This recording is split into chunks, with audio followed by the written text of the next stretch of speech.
Today, we finally get to take a break from the Z's. We actually get to come back over to our hometown, and we're gonna help our buddy try to get the engine changed in his, I think, a 96, maybe 99 Mitsubishi Eclipse GS. So yes, it's NA, and it does have the neon motor. It's actually manual, so that's one good thing here.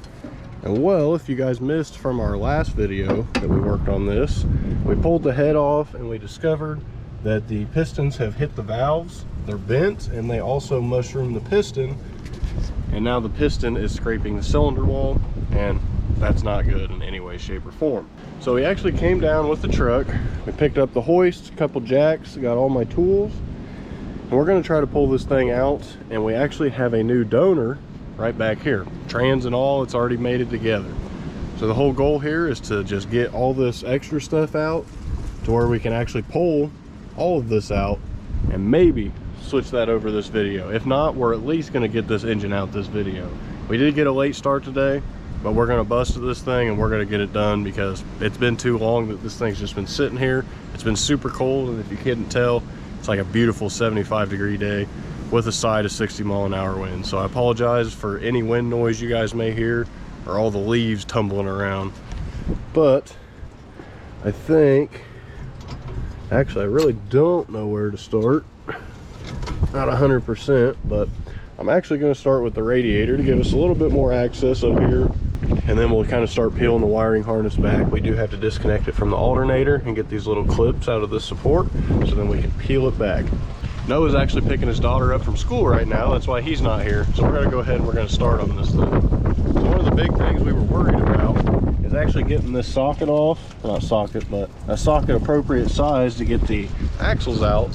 Figured it out. Luckily I had one at home that didn't work on anything for my Z's.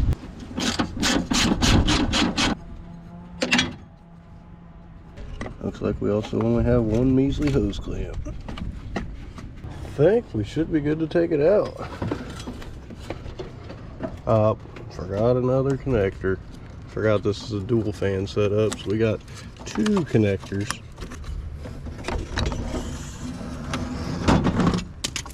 Bam, we got all the room now. If we see any connector or anything that we can just disconnect and kind of pull it that way. Looks like we got a ground strap right here. It's like a 14 to 15, maybe 16 mil. Power wire on the starter. Looks like a 13, 14 mil. And then we have one connector right here. Probably the trigger or remote wire. And then back here we've got one plug on the alternator. We've got a ground and a power bolt or eyelet that we have to remove. So let's pull all those off, and then we'll go ahead and snake all this out the way. Just like that, wiring's officially all the way off. And I think we probably need to take the slave cylinder off down here. It looks like it's just on by 2, 10, 11, or 12 mils. But actually for right now, I think our next step is to get these cotter pins out of the shift linkage. And let's actually pull these out so we can pop our shift linkage off, and then we can pop these little like brake line clips and be able to pull them fully out.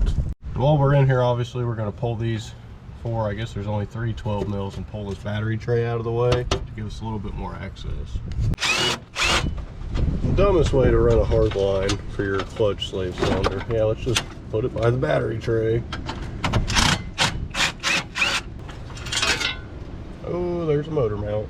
Now with your pliers, since these cotter pins are almost always rusty and crusty, just kind of work it out until you can pry against it, and then literally just lift it off.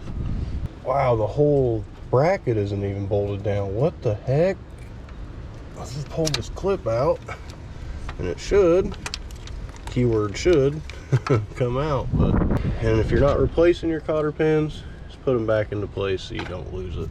I guess this is a good time to go ahead and use my new tool. We'll just take the bracket off instead of removing the full thing like how it's supposed to be right here. Mainly because we're going to have to fix this anyway, so just like that. Just kind of tuck it out the way. And now we pretty much have a full shot at everything here. I'm not seeing anything wiring wise hooked up. So now I'm starting to think it's time to take the wheel off and we can start trying to get the axle out. Well, definitely going to start over here But over here, just like those shift linkages, we have another cotter pin. So we gotta straighten these out as much as possible and hopefully try to work it out. This one is not gonna be as easy. Just like that, we actually ended up breaking off these top ones to where we could put a hammer in the eyelet down here and hammer the rest of it out. So before we take the wheel off, I actually loosened up the slave cylinder here. It actually only takes 10 mil bolts. Now that should be free range to where we can pull it out as needed. Wow, it's rusted to the throwout fork or the clutch fork. What the heck? Sorry about my hair. I literally need a haircut so bad. I didn't expect it to be so windy to show me out, but whatever. We actually had to run back to the house or the old shop to grab a lug key. Oops, sorry Steelies. But couldn't get these off. You know, more money now. Again, I think we're gonna focus on this side. So let's take the super cool jack that Noah has. I really need to get one of these because it's like a trans jack or a normal jack. Like, dude, that's so sick.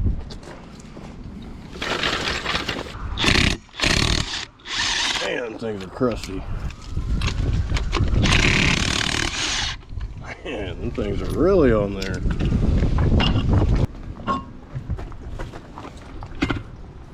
God dang, like them things, they never had paint on them from the factory. No, they definitely got some Titanic brakes here. Oh, dude, why are they on backwards? I hate that.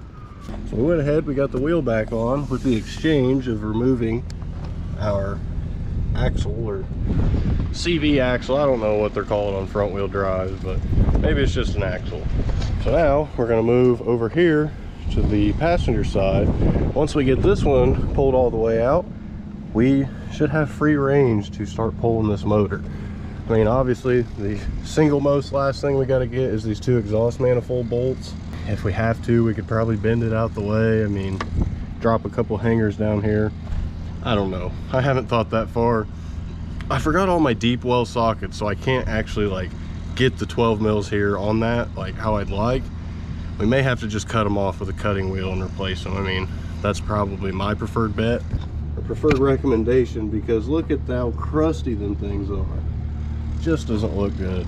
So we're actually, after we get that off and we can slide that slave cylinder out, once we start to lift it up, all we have is this engine mount back here, this engine mount, and that engine mount. That's all that's holding this together.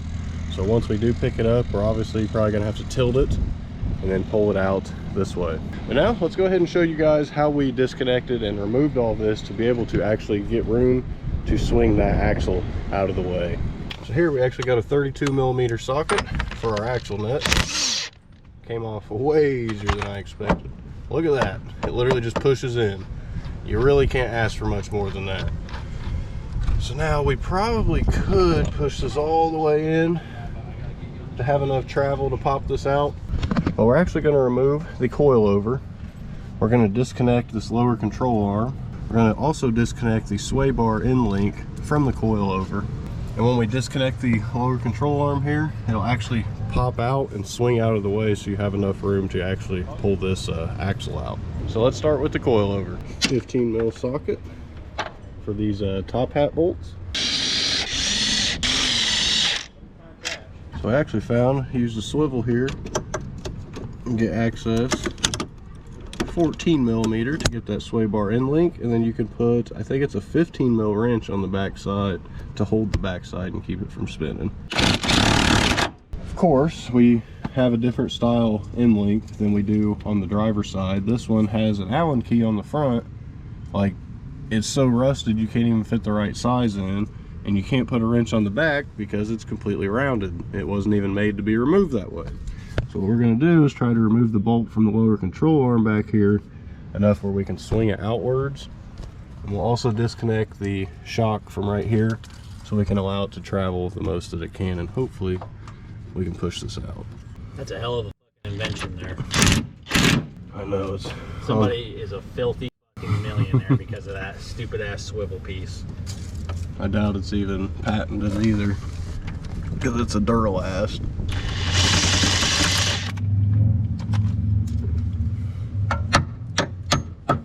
Apparently there's some tornado outbreaks somewhere.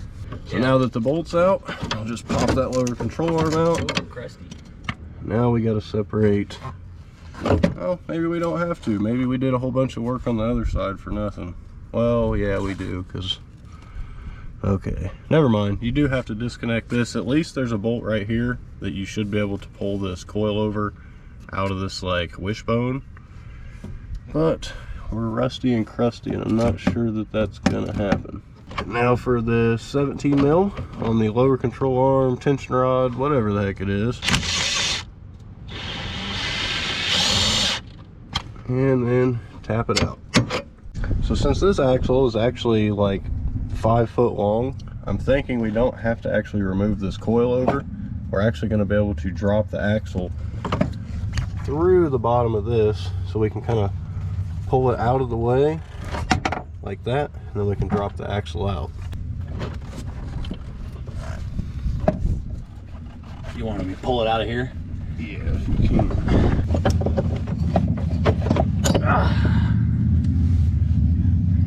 Colton and Slusser, it looks like. Nice.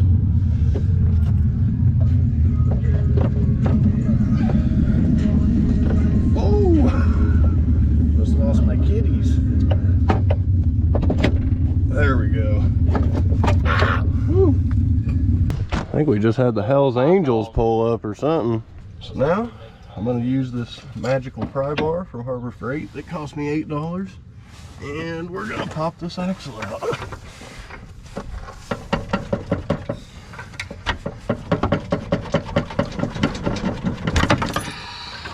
Oh yes, more sauce. There ain't much left of the end. It's ripped in half. The head's already off. It's in the I trunk. can't even get to none of that. Dang it. It's all right. Okay. There's a new engine under that tarp. Well, I think we can finally pull this motor out. Now when it comes down to the exhaust manifold, like I thought, we could not get anything on this bolt. You can tell it's literally just loose, keeping this press fit header into the downpipe or test pipe. So we have no persuasion. We're making it happen, and we're going to chop it with the cutting wheel. No, what are you worried about? Sparks lighting this thing on fire. What's he gonna do? Burn up? I mean, Just get your camera out and we're good. well, it's rolling.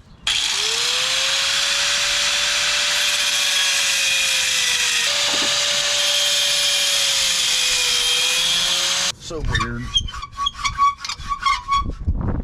What a horrible, literally interference fit. Oh, okay, I was about to say that wasn't a hot bolt, was it? It's motor mount time. I think it's time to go ahead and set up the hoist where we can, you know, get it under here, get a good grab, and time to start yanking. Really? He came back from Logan's Sport. Really? Yep. Those were 17s, and now we got us 14s down here. We had to at one of the Jackson Vine apartment buildings. Yeah, last bolt. Manager turned it down. This thing tastes like boiled ass. Boiled ass. Now I can That motor mounts get out? this bracket out. That one I still got to get the bolt out of. And this stud's yanking this one down. And as long as we start pulling her up, I guess.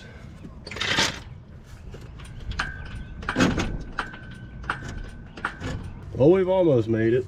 We've got a few things to sort out. We actually need to grab a ratchet strap or something so we can kind of like tie this to the jack and kind of move it around as we need it. So that way we don't have to actually muscle it. But it's literally clear here on the back side.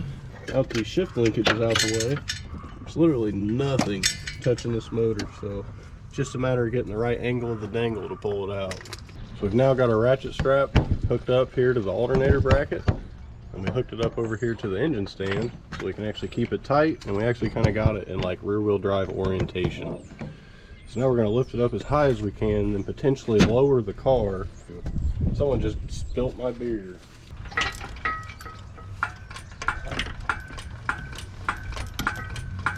There's nothing. Yeah, there we go.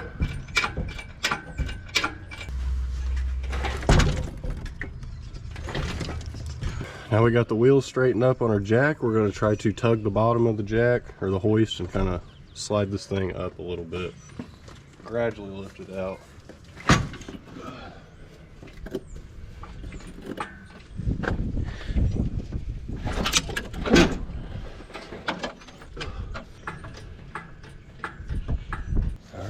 goes the home stretch.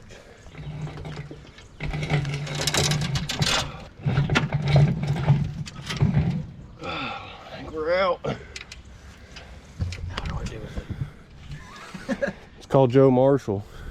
Have him come pick this thing up and take her to the scrapper. His ass will pick it up by hand.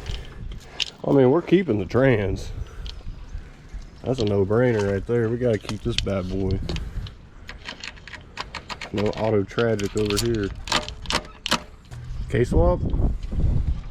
Just kidding. I'd rather SRT swap. That is what a lot of people said to do. They were talking about some of the motors in the junkyards that were SRT motors but not boosted. Well, Like the next version, like all the cloud cars and stuff. Yeah. So decisions. What would you guys like to see done with this car? Obviously we're doing a 420. I guess I haven't showed you guys, but he's got a motor over here that he went and picked up in Ohio. I think it was only like 2 hours away. 3. Okay, he went middle of Ohio. So here's our new 420A. Yeah, I don't agree with that, but obviously that guy didn't know what he was doing. Maybe he did. Backyard mechanic, but so far everything looks pretty solid on it. It doesn't look like it's leaking or crying nowhere. Clutch looks new. Well, or is it just painted? Why is the... Yeah, it's got to be painted because the clutch disc is painted. What the heck? That's so bizarre. But, I mean, should be good for a pop and swap. Oh yeah, we'll have to switch your valve cover. You see that? It's cracked. Yeah, well, it's chipped on the back. Yep. I thought about doing that anyways, because this one is in pretty good shape. You could paint it up if you wanted to. Yeah, I guess in the meantime until it actually comes off. Oh, there's already a chain on it. Yeah, it broke. Oh, I guess, yeah. Little garden chain. Well, yeah, this is what we get to slap in. Wow, the injectors are hidden all the way in there. This thing's easy to work on, I'll admit. At least you can see about everything that you're working on when you're just looking in the bay. It's not no VG or BMW. So now that it's out, I think we're just gonna try to lug it somewhere and kind of cover it up. I think I probably have a tarp at the house I can bring back just to help out for now. We didn't really think about this, I guess. We managed to pull it out in the grass and gravel. That's a huge feat in itself, but yeah, we may just unratchet strap, even though this thing's probably barely holding it anymore. Got the motor underneath. It's time to close up shop. Honestly, pretty baffled that we did all this in a couple hours. I mean, it was definitely under 6 hours. We got here after 2. Sun's still partially up. I guess it's going down. I don't know, quite a feat. Good job, dude, you did it. No, you... Don't listen to him. It's his car, he did it. Probably gonna wrap up the video here, and mainly so we can get a video out to you guys tonight so I can get back on my twice a week schedule. Next video, I promise, we'll have that 120K twin turbo in-car timing kit walkthrough or guide done. I just kind of goofed up and deleted a couple clips and a couple more things I want to add to it, just so there's no questions. But that being said, thank you guys for watching. If you haven't already, don't forget to drop a like and subscribe down below. Stay tuned for the next video, and we will catch you guys then. Peace.